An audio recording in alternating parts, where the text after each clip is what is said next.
¿Cómo están mis muy queridos hermanos? Esta es una enseñanza en la línea que se ha adoptado del libro de Josué.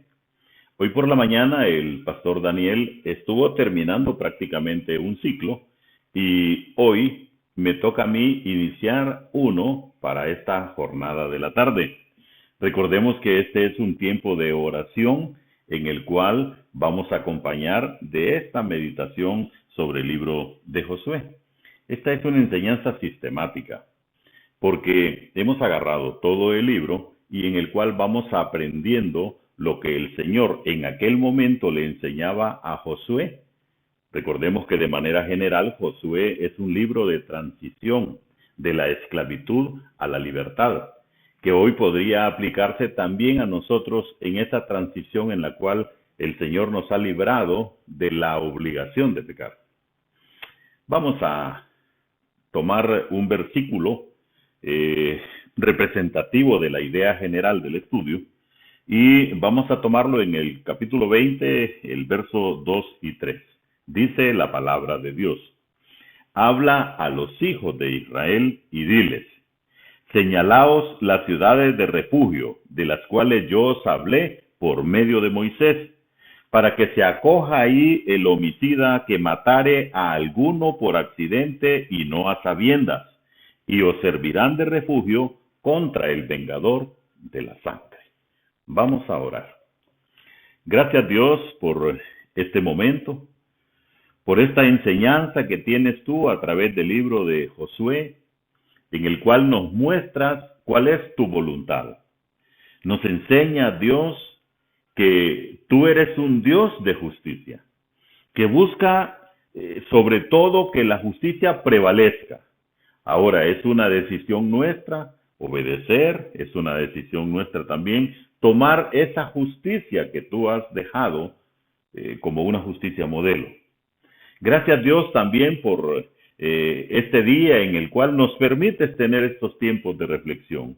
Gracias porque hemos tenido también alimento. Gracias porque en medio de todo, en nuestras oraciones, podemos recordar a nuestros hermanos enfermos, a nuestros hermanos necesitados, a aquellos que en este momento también tienen congoja, tienen tristeza en su corazón. Ahora, Dios, que el fruto del Espíritu prevalezca en cada uno de los hermanos, y que haya gozo, y que haya amor, y que haya paz, a pesar de que la circunstancia es adversa. Gracias, Dios, por todo lo que tú haces. Gracias por este momento, gracias por este día. Lo hacemos con gratitud en el nombre que es sobre todo nombre, el nombre de Cristo Jesús. Amén.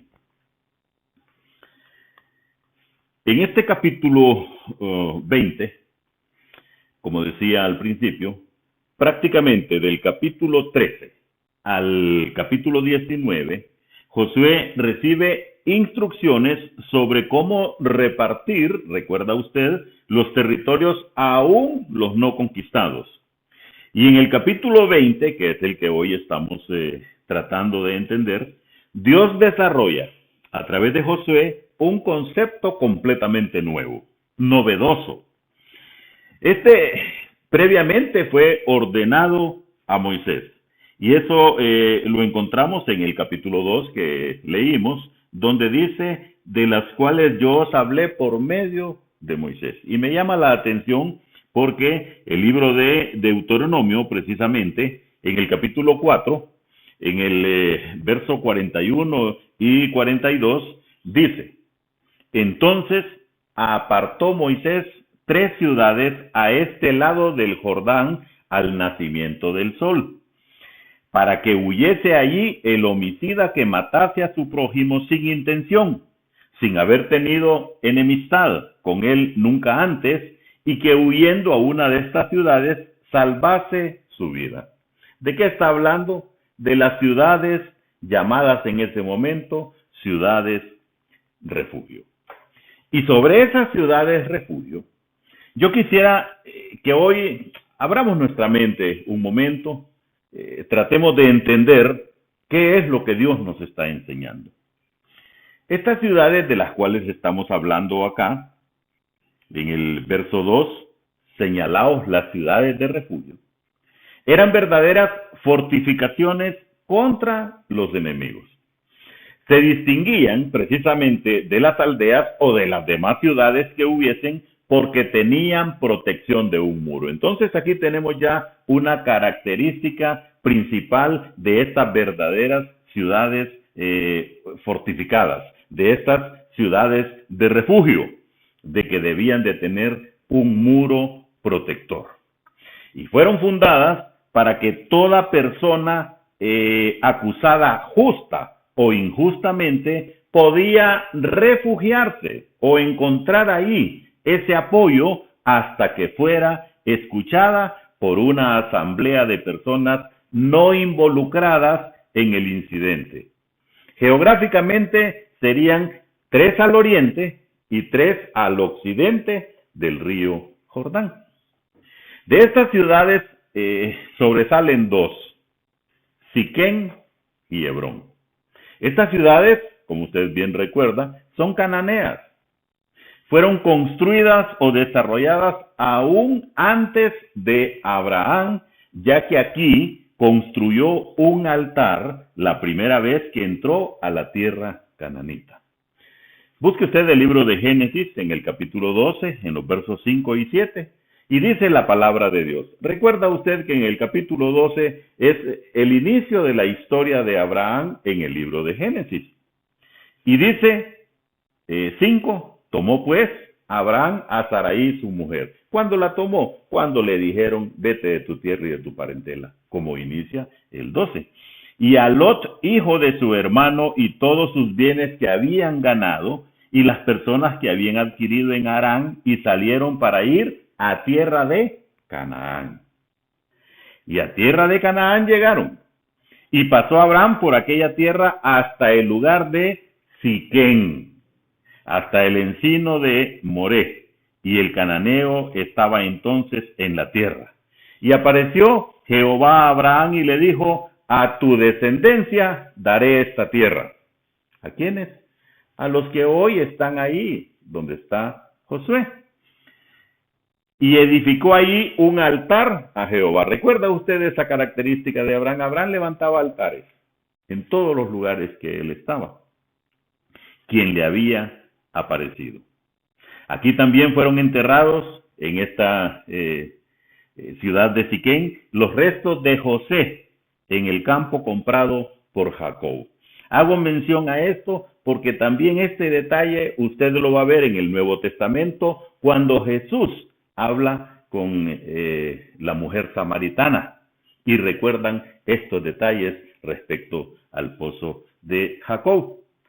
Mientras que Hebrón marca el punto de separación con Lot. Después fue capital cuando David reinó sobre la tribu de Judá. Estas son las 2 principales ciudades refugio y he dado algunos detalles de ellas para que podamos entender de qué se trata. Vamos a ver ahora lo que nos dice la Biblia. Habló Jehová a Josué diciendo, estoy en el verso 1. Entonces, esta no es una idea que nace en el corazón de Josué. Esta es una idea que nace en el corazón de Dios. Habló Jehová a Josué diciendo, habla, o sea, di tú a los hijos de Israel y diles, señalaos las ciudades de refugio. ¿A quiénes? A los hijos de Israel. Entonces estas son ciudades de refugio para los judíos, para los israelitas, para los descendientes de Jacob, de las cuales yo os hablé por medio de Moisés, tal y como compartimos en el versículo anterior. 3, para que se acoja ahí el homicida, o sea, para que sea recibido el homicida que matare a alguno por accidente y no a sabiendas. Me voy a detener un momentito ahí. En cualquier circunstancia puede ocurrir un accidente. Y estamos hablando acá de actos no premeditados. Y estamos hablando acá de circunstancias en las cuales no había odio de antemano, sino simplemente un accidente. ¿Cómo puede ser un accidente? Bueno, alguien que esté en el tiempo moderno limpiando un arma y en ese acto de limpieza queda una bala en la recámara y en un acto contingencial se dispara hiere o mata a alguien, ¿puede usted ver intención ahí? Bueno, ahí sería la justicia la que tendría que determinar, pero aparentemente no la hay. Entonces, para evitar que este hombre fuera agarrado por la familia y ejecutado en una acción propia de venganza, entonces Dios ordena que se creen esas ciudades refugio. Y os servirán de refugio, dice, contra el vengador de la sangre, o sea, contra aquel que quiere vengarse. 4. Y el que se acogiere a alguna de aquellas ciudades se presentará a la puerta de la ciudad y expondrá sus razones en oídos de los ancianos de aquella ciudad, y ellos le recibirán consigo dentro de la ciudad y le darán lugar para que habite con ellos. Estamos hablando aquí de una especie de asilo. Estamos hablando aquí de una especie de protección mientras se dilucida la situación legal. Si el vengador de la sangre le siguiere, no entregarán en su mano al homicida. Entonces aquí hay una prohibición de entregar a la persona que se acoge a este beneficio, por cuanto hirió a su prójimo por accidente y no tuvo con él ninguna enemistad antes. Y quedará en aquella ciudad hasta que comparezca en juicio delante de la congregación y hasta la muerte del que fuera sumo sacerdote en aquel tiempo. Entonces el homicida podrá volver a su ciudad y a su casa y a la ciudad de donde huyó. Vemos aquí entonces una especie de reglamento. Vemos aquí entonces cómo se va a llevar a cabo ya en la práctica esta ayuda para una persona que involuntariamente haya cometido un crimen. Verso 7, verso 8, nos marcan cuáles son las ciudades. Y el verso 9 dice, estas fueron las ciudades señaladas para todos los hijos de Israel y para el extranjero que morase entre ellos. Mire qué importante. Para los hijos de Israel y para el extranjero. Aquí ya hay una protección adicional, porque el extranjero no tiene quien lo defienda, no tiene quien le auxilie. Para que se acogiese a ellas cualquiera que hiriese a alguno por accidente, a fin de que no muriese por mano del vengador de la sangre hasta que compareciese delante de la congregación. ¿Qué podemos ver entonces aquí, así de una manera muy rápida, pero puntual, como aplicación de este estudio? En primer lugar, yo encuentro lo siguiente. Dios hace una distinción entre el hombre que peca deliberadamente y el hombre que peca sin darse cuenta. Hay un mar de diferencia entre haber premeditado hacer algo y que ocurra contingencialmente. ¿Podemos aplicarlo hoy? Claro que podemos aplicarlo. Es la misma situación. Una cosa es que ocurra sin que uno haya tenido la más mínima intención y que ocurra cuando uno ya ha tenido premeditación, o sea, ha estado pensándolo, ha estado dándole vueltas, hasta ha calculado cómo hacerlo, dónde hacerlo y de qué aprovecharse. Eso es lo que el Señor está diciendo acá, que Él hace una distinción entre ese hombre y el otro. La segunda es que Dios desea, por lo que hemos visto en estos versículos, que el hombre reciba justicia. Y ese es un término tan importante porque Dios lo utiliza acá. En primer lugar, que el acusado debe ser escuchado. Nadie puede ser solo llevado, sometido y nunca oír lo que él tiene que decir, porque sabe, siempre hay dos versiones. Por lo tanto, el acusado debe ser escuchado. Los que sirvan de jueces deben ser imparciales. Este es otro detalle importantísimo en la aplicación de la justicia, que los que sirvan de jueces deben ser imparciales. Y finalmente, que el acusado debe estar en un lugar que garantice su seguridad. Eso es lo mismo hoy, hermanos. Por eso la justicia es precisamente la aplicación de la ley. Por eso se trata de aplicarla realmente como Dios enseña. el acusado debe ser escuchado, los que sirvan de jueces deben ser imparciales y el acusado debe estar en un lugar que garantice su seguridad. Finalmente, la justicia de Dios es universal, o sea, es para todos igual. En este relato que acabamos de tener se incluye el derecho del extranjero o del forastero de acudir a una ciudad de refugio. La justicia es una sola para toda la humanidad. No se puede aceptar el hecho de que algún grupo tenga menos derechos que los más afortunados de la sociedad. ¿A qué me refiero? Si es por razón de pobreza, no debería nadie de ser juzgado sin ser oído, ni de tener la oportunidad de tener un juicio justo, sino que el Estado debe proveer precisamente para esa defensa. Dios es un Dios perfecto y es un Dios de justicia, y Él dejó exactamente los parámetros. Ahora, los hombres en nuestras actuaciones hemos torcido lo que Dios nos ha enseñado. Hoy, espero que hayamos aprendido que en la mente de Dios estuvo siempre en la práctica de la justicia, dar esos sitios de acogida para aquellos que involuntariamente hubiesen cometido un delito o un asesinato.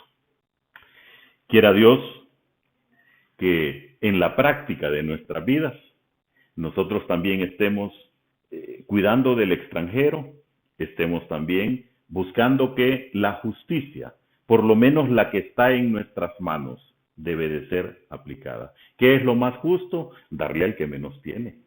Eso es parte de la justicia. Vamos a orar. Gracias Dios por este tiempo. Gracias Dios por esta enseñanza. Gracias por este libro que nos revela contenidos tan preciosos de lo que tú has establecido, Dios. Gracias por nuestros hermanos. Gracias porque aún en medio de las necesidades, los hermanos te están proveyendo para cada una de aquellas que podemos solventar como iglesia. Te damos gracias, Dios, por todo lo que haces. Gracias en el nombre precioso de Cristo Jesús. Dios les bendiga, mis muy, pero muy queridos hermanos.